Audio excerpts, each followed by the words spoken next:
Okay, now if I was going out to if I see a car I like, and I see it and it's now would you recommend buying from a car dealer or buying from? Well, most people like buying from an individual because Right. buying from an individual, they feel like they're going to get a more honest deal. Now, there's one thing people have to watch for. It's got a name now. It's called curbsiding. There are a lot of people out there that are selling used cars, adding them in papers, and they're pretending it's their car or their brother-in-law's car, Right. and they're salesmen, really. Right. You want to check that out by always looking at the title of a car before any deals. And if you're at all suspicious, say you want to see the title. If they say, well, they don't have it, then go on to somebody else because Yeah. there's a lot of people doing that. Yeah, we got a guy down the street here in Henry that every week I go by there, he has a new car in front of his house. Yeah, now, if they're honest about it, it doesn't matter. Yeah. If they have a used car dealer license, they can show it to you, and they'll say, yes, I'm a used car dealer, and I buy and sell. Some of those guys, they know what they're doing. They'll buy a car for $1,000, sell it for $2,000, and if somebody gets a good car for $2,000, they could be very happy with it. But a lot of these people are just guys that go out and they buy wrecked cars or cars that have been stolen. They pick them up for $500-600, fix them as cheaply as they can, and try to sell them for $3,000 or $4,000. The general way to find those people are in the ads in the paper. The asking price will usually always be a few thousand or $1,500 less than what the book value of the car is in those blue books. And that's pretty much a flag that says, oh, these people may be salesmen selling and pretending it's somebody else. Now, most people will advertise a car at book value, which is usually highly inflated in what it's actually worth. But they advertise it at book, so when you barter with them, you can come down. These guys already come down because they don't want to waste their time. They want to get people fast to sell cars and then sell another one. And they're pretty sharp at it, so you always want to look at the title, see whose name is in it. Okay. So you should check the name of the title and check Look at the name, see if it's their name, and see how old then, the title is. Of course, the biggest thing there is it'll always tell you the last owner of the car and the original owner. If they're not the original, it goes back 2 generations. And if they say it's a one owner and it's got somebody else's name on as the previous lien holder, you know, they're giving you a line of baloney. Okay. And that makes a lot in a used car, because if it's a one owner, it's worth a lot more than if it's been through 2 or 3 people. Okay, now if you're going up to these people and they're selling this used car, now aren't they selling it for the reason that okay, there's too many things that are going wrong with this car, so they there's buy lots one? of reasons. A lot of people are worried that when they get a used car, they're buying somebody else's problem. Yeah. Now, some of the times that's the case, but that's why I wrote this book. Today, it's not as much as it used to be, because with the price of new cars averaging over $20,000, a lot of people can't afford a new car, and a lot of people, when they need cash, you just think the only way you can get ready cash is by selling a car if you've got a nice car. It might take you a year to sell a house, and you know how TVs, VCRs are. You buy them for $800. If you ever try to sell them or pawn them, you're going to get about $50. Right, right. Cars are worth a lot of money. And, as an example, last year I had a customer. She had 3 cars. Her and her 2 sons had 3 cars, and they needed money for his college education. So what they did was they sold the best car they had, because they knew they wouldn't get much for the 2 clunkers. Right. But they sold a really nice Honda for $4,000, and the person who bought it happened to be one of my customers, and she was real happy with the car, and they were happy to get the money. So there's plenty of good used cars out there. You just have to know what you're doing by reading a book like mine, and you don't have to be a mechanic. You just have to be able to read the English language. Okay. So now, like you say, the first step is checking the title to see if it's a to see if it's a legitimate deal, because you don't want to go any further if it's not a legitimate deal. Okay. And if it isn't, just walk away. Now, when an average person is checking out a car, there's 3 main things you want to look at, and that's the body, the engine, and the transmission. Everybody can use their eyes. Look for blemishes. See if the paint doesn't match. And where you guys are, look under the wheel wells for rust, around all the windows, especially the front back windows, for rust, and open the trunk. Look under the spare tire and look around for rust there, because cars, that's where they start to rust. And when a car starts rusting, you guys know it's on its last legs, and you don't want to pay much money for a rusty car. If you're getting a car for a few $100, hey, you're going to get some rust up there. Down here in Texas, you don't, but up there you do, and it might still be a decent car, but if you're paying a lot of money, you don't want a rust mobile. And then you want to check the transmission, which most cars are going to be automatic. Back up for about a minute or 2 in an empty parking lot, because reverse is often the first gear that goes out in automatics. So back up a little, then go up and down hills and corners, see if it shifts right. Even if you don't know what a transmission is, you know when it doesn't shift right and it jerks and clunks or if it makes noises. Then check the engine. And if you know much your engine, just start the car up, look for smoke. If you see black smoke or blue smoke,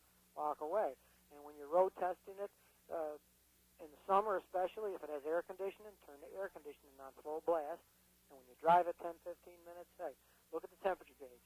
Because if the temperature gauge is getting too hot, walk away. Never buy a used car that has an overheating problem, because maybe it's a $50 water pump, but, hey, it might be a $2,000 engine job, and you don't want to mess with a car that's overheating if you're going to pay a decent dollar for it. Okay. Some good tips in here. I mean, this is... Oh, I've got millions of them in the book. Okay, all right.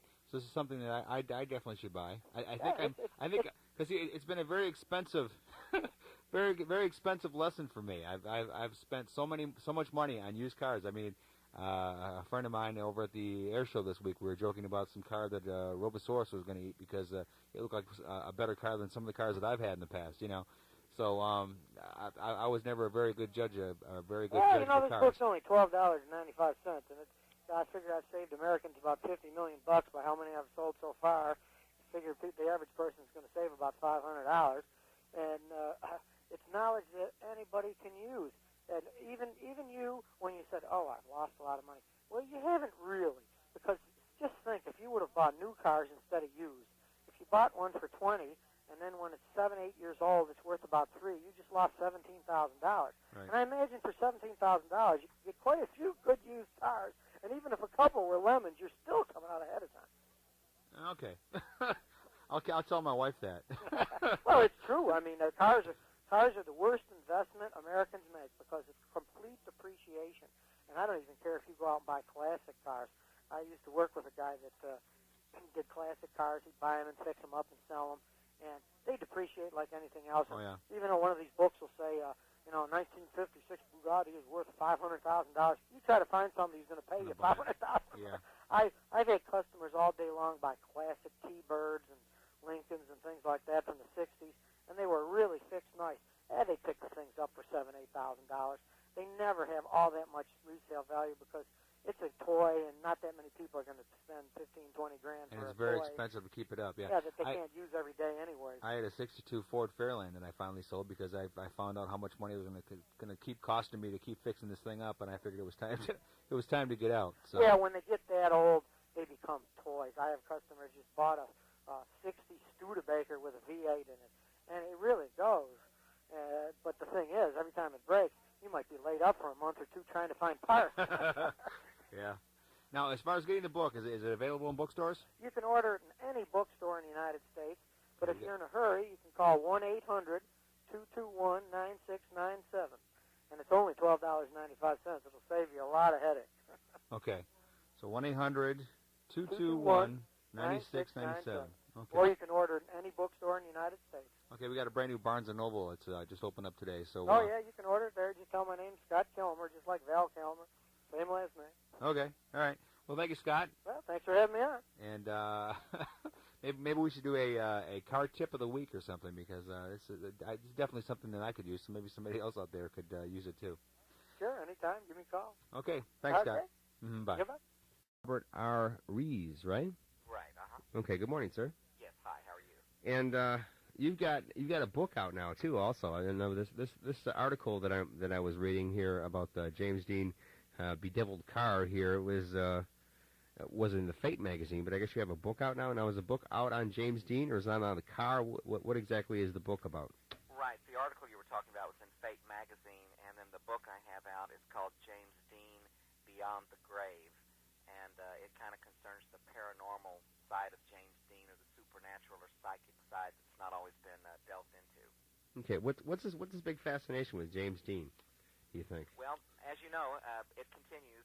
He died 41 years ago last week, and last week they reissued his movie Giant that was made 40 years ago. It was his last movie, and they reissued that to movie theaters last week to play in major cities in normal, regular theaters. So it's very unusual that somebody continues to have this influence 40 years after their death. You know, the movies are still in theaters. They're on the current postage stamp, and the only people like that I can think of would be maybe Marilyn Monroe or Elvis Presley.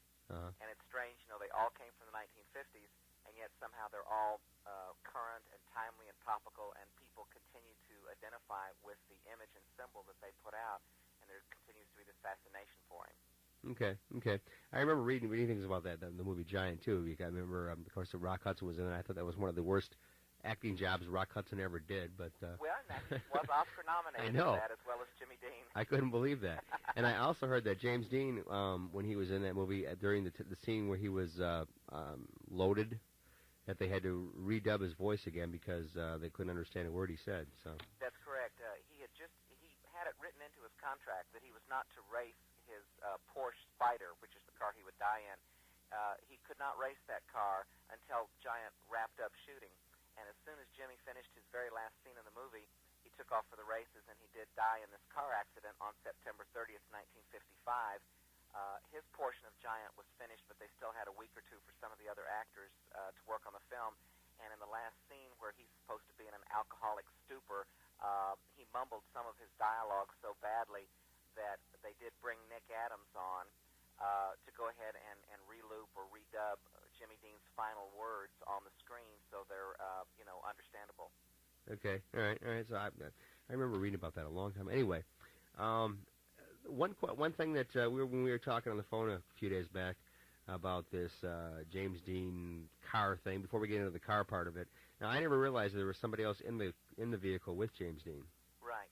A lot of people are not aware of that. He had a Porsche mechanic by the name of Rolf Wutherichs, and he was a German fellow that had been a Luftwaffe pilot during World War II, and then he went to work for the Porsche factory, and he was in California working at Competition Motors, which is where Jimmy Dean bought the Porsche in 1955 out in Los Angeles.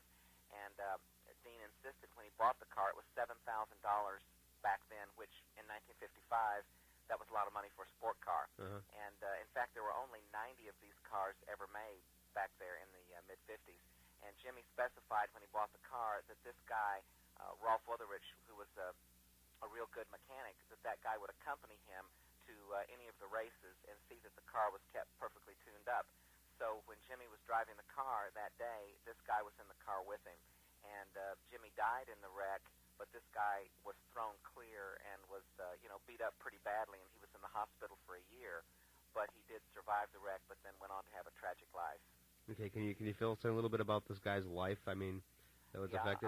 After the wreck, he was in a hospital for a year, and he tried to first sue James Dean estate, and then he ended up suing the other driver of that other car's estate to collect some money to try to help him with his hospital bills. And he ended up going back to Germany in the 1960s and working for the Porsche factory. But it was kind of like what people say about Muhammad Ali. If you get hit in the head too many times, are there some problems? And it was like Rolf Wutherichs had been involved in several car wrecks, and they wondered if this did something to his brain because he got pretty wild in the way he carried on, and he was in a lot of bar brawls, and he became an alcoholic, and he was quite a womanizer. And when he did get married in 1968, he stabbed his wife to death and killed her, and they called it insanity, so he was put in an institution. And then after a while, he was let out, but he continued having problems holding down a job and being stable. And by 1981, Rolf himself would die in a car accident back in his own hometown in Germany on a wet night driving a Honda. He ended up by himself sliding off the road and crashing into a house and dying in 1981 in a car wreck. Doesn't die in a Porsche, but he dies in a Honda? Can you believe it? What can I say? Okay. All right. Now, getting to the car. Now, the car wasn't totally wrecked, I take it, so they actually, cut up pieces of the car and sold them in an auction or something? Or what? How did this... Yeah, the way it all started, once this wreck took place, it tore up the car fairly badly, but it was mainly the front end around the fender area, and it pushed the engine back. And there were still a lot of good parts left on the car. And so, like I said, it was a $7,000 car, and it was purchased for $2,500, the wreckage. And the guy that purchased it out there in Los Angeles was the name of George Barris. And most people are familiar with Barris because he's the guy that is the famous king of the car customizers. He still shows up at car shows all over the country, and he's the guy that built the original Batmobile. Okay. He built the Munstermobile, the kit car from the Knight Rider series. When it comes to anything that somebody needs in the way of a special car, George Barris usually has done the work on it for the last 40 years. And so, anyway, so he went ahead and purchased the car for $2,500, and he started parting it out. And the first thing he did was sell the engine of the car to a guy named Dr. Troy McHenry, who was an L.A. physician, and his hobby was car racing.